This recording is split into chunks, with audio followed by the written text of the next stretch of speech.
Certamente nunca na história política e do judiciário brasileiro se falou tanto sobre o atual critério de indicação dos ministros para o Supremo Tribunal Federal. Tem sido os noticiários de rádio, jornal, televisão, comentários em seminários acadêmicos e até mesmo em grupo de pessoas que não têm formação jurídica.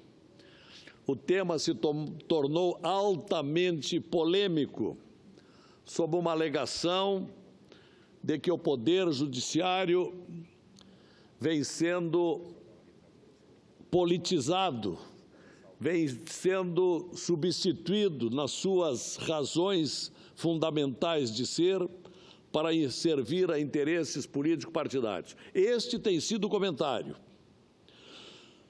Ultimamente, em função da indicação do ministro da Justiça, Alexandre de Moraes, sobre o qual eu não quero colocar nenhuma dúvida sobre a sua competência de jurista, professor universitário, autor de obras, doutor com uma tese que propõe, que contraria a indicação de integrantes do governo para o Supremo.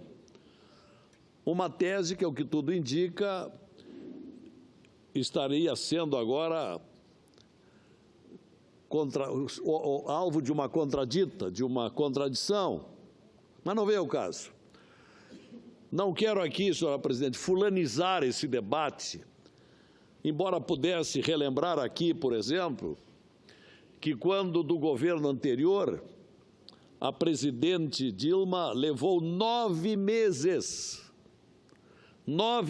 senhores, para preencher a vaga deixada pelo ministro que se aposentava, Joaquim Barbosa.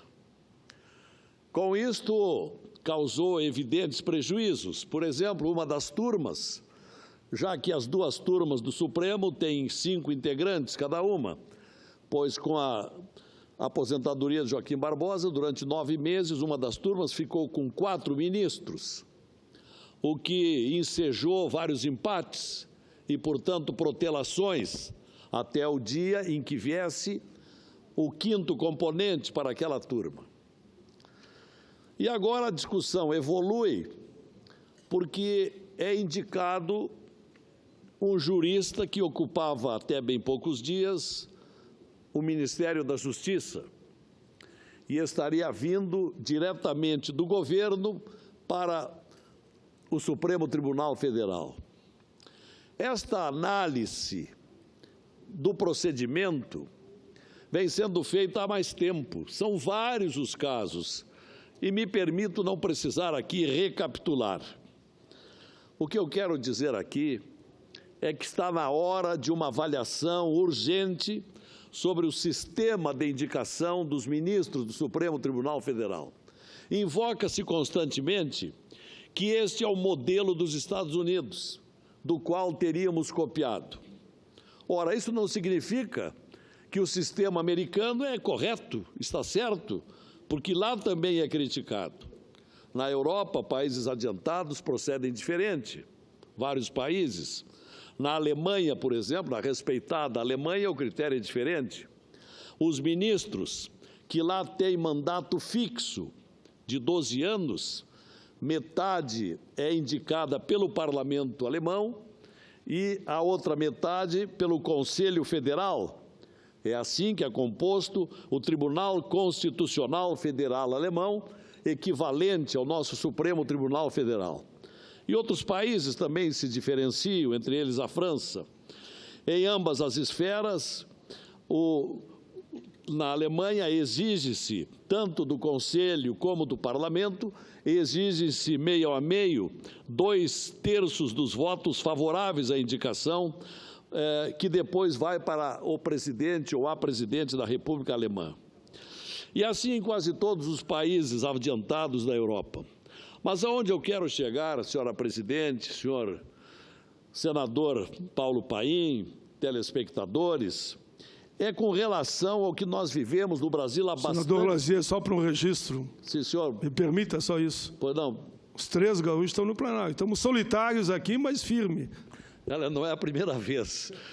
Tem sido muito constante essa presença, mas o que é compreensível. Estamos numa segunda-feira, quando o quórum vai se avolumando pouco a pouco, até a noite haverá mais, e amanhã sim estarão todos aqui.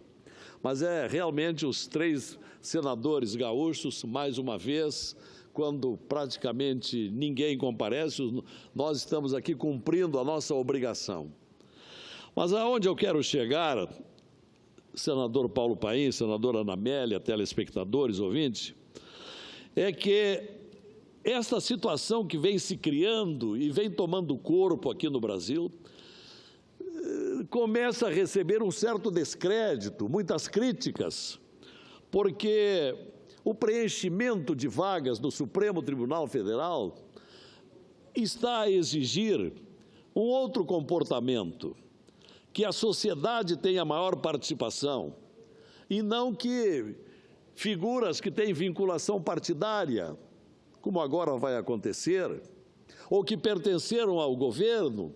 Lá atrás teve o ministro Toffoli, que foi advogado do PT, hoje é ministro do Supremo. Será que não existem outros juristas indiferentes, sem vínculos partidários, sem compromissos governamentais, nesse Brasil imenso, de tantos bacharéis, de tantos homens brilhantes?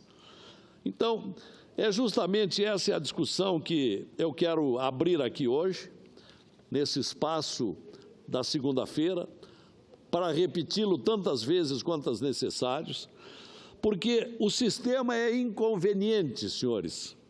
É inconveniente porque condiciona um poder ao outro. A Constituição brasileira diz que os poderes são harmônicos e independentes entre si.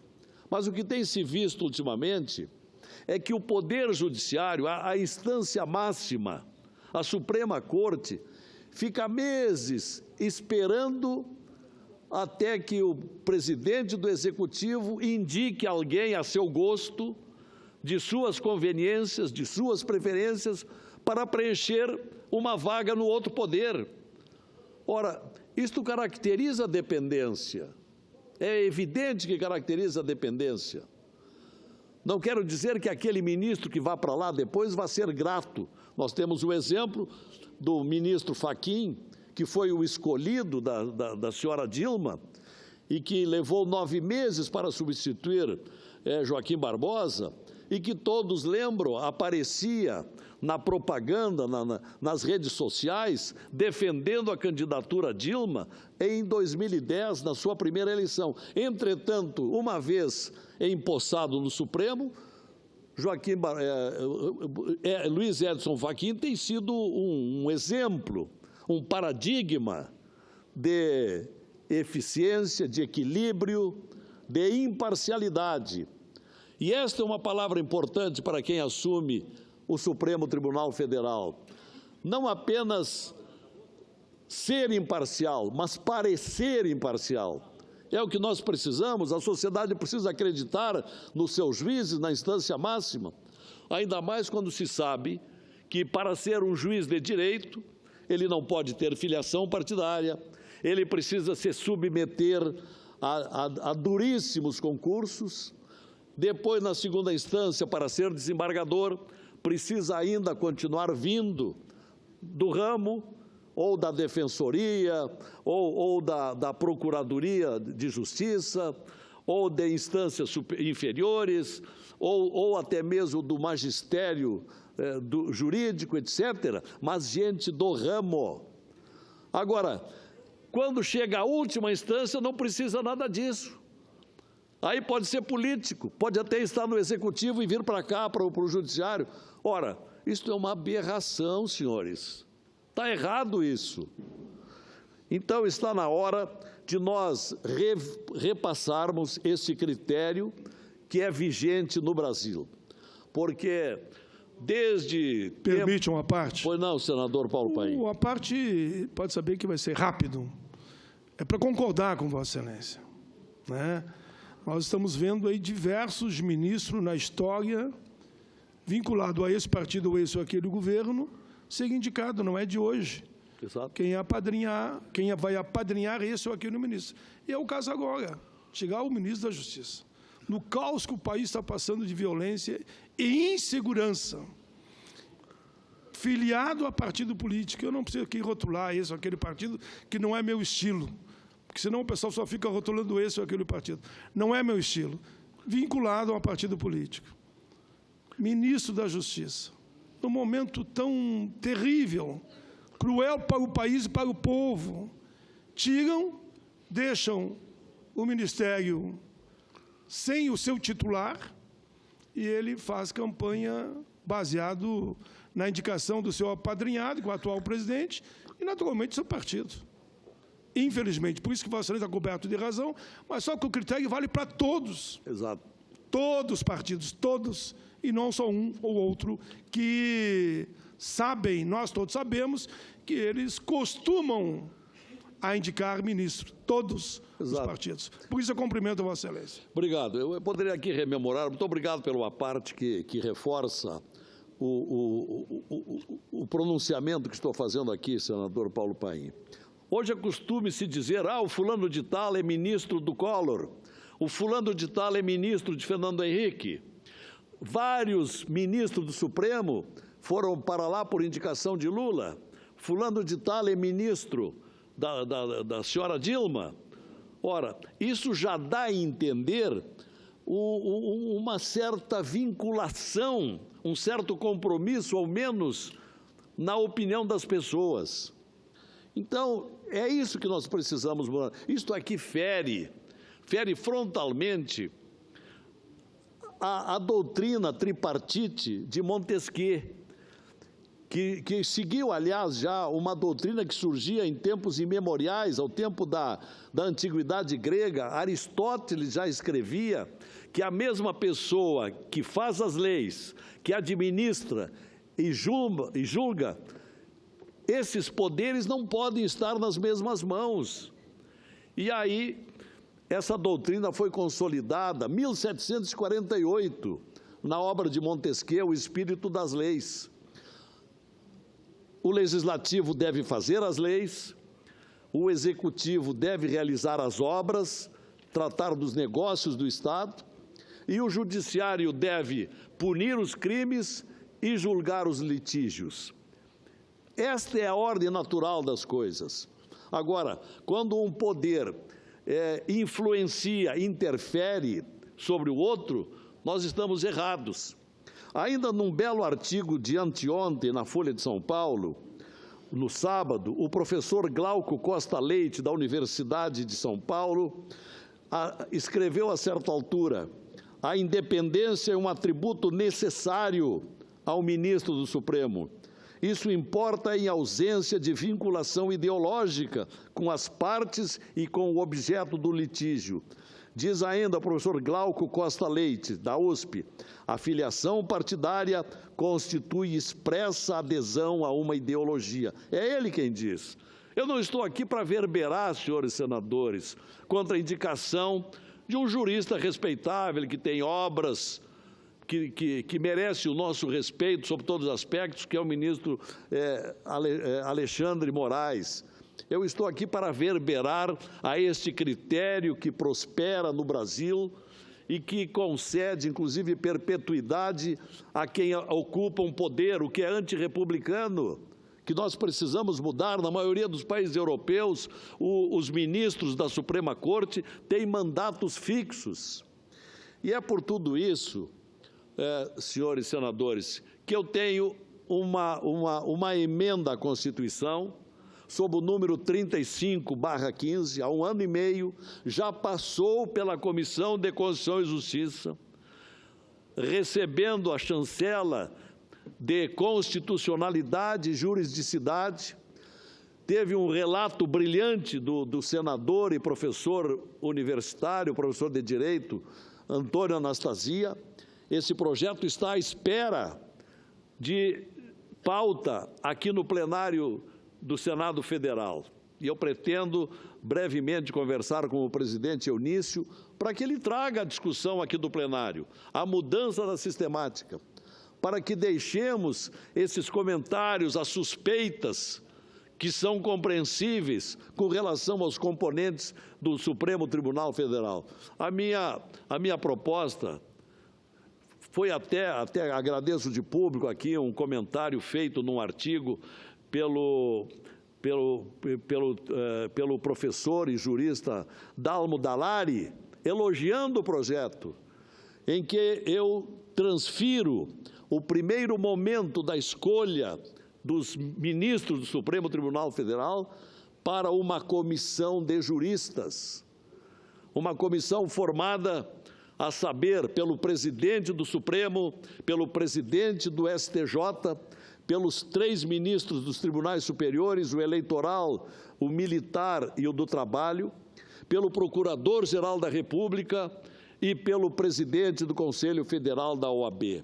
Juristas, pessoas do ramo, que são calejadas no trato, na lida da instrução de processos e na proferição de sentenças. Gente do ramo.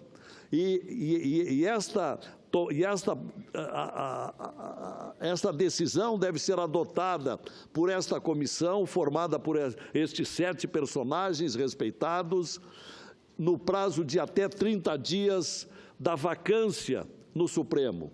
E após a feitura de uma lista tríplice, aí sim, a lista tríplice vai para o presidente da República, que vai intervir pela primeira vez, mas com os nomes indicados por uma comissão de juristas. Aí vai retirar um dos nomes e vai esse nome para a sabatina do Senado Federal. A proposta inclui também prazo fixo de 10 anos de mandato, que o candidato, além do notório saber jurídico, da conduta ilibada, dos 35 anos, enfim, seja uma pessoa que vai para lá com prazo fixo e que depois, se quiser entrar para a política, haverá um período de carência de 5 anos, para evitar-se de que alguém saia do Supremo num dia e no ano seguinte esteja concorrendo à presidência da República ou coisa parecida.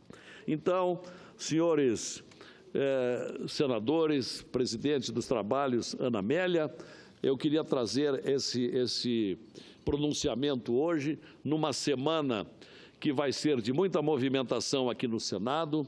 Nós teremos amanhã a leitura do relatório, do nome indicado pelo presidente da República para o Supremo. Provavelmente já teremos na quarta-feira a leitura dentro da comissão, o pedido de vistas e dentro de poucos dias a sabatina na Comissão de Constituição e Justiça. Nada contra o candidato que é apontado, mas sim pela repetição disso que vem se tornando um vício na justiça brasileira, isto é, a entrada da política na justiça. A política tomando o lugar da justiça, pelo excesso de políticos que vão se adonando, que vão tomando conta da Suprema Corte. Eu entendo que isso precisa ser modificado. Isso está errado. Numa época em que o Brasil está sendo passado a limpo, está na hora também de revisar o critério de formação da nossa Suprema Corte, que exerce um poder decisivo sobre a vida de todos os brasileiros, porque o que o Supremo decide, ele o faz em última instância e acaba vigorando para todos os brasileiros. Muito obrigado, senhora presidente.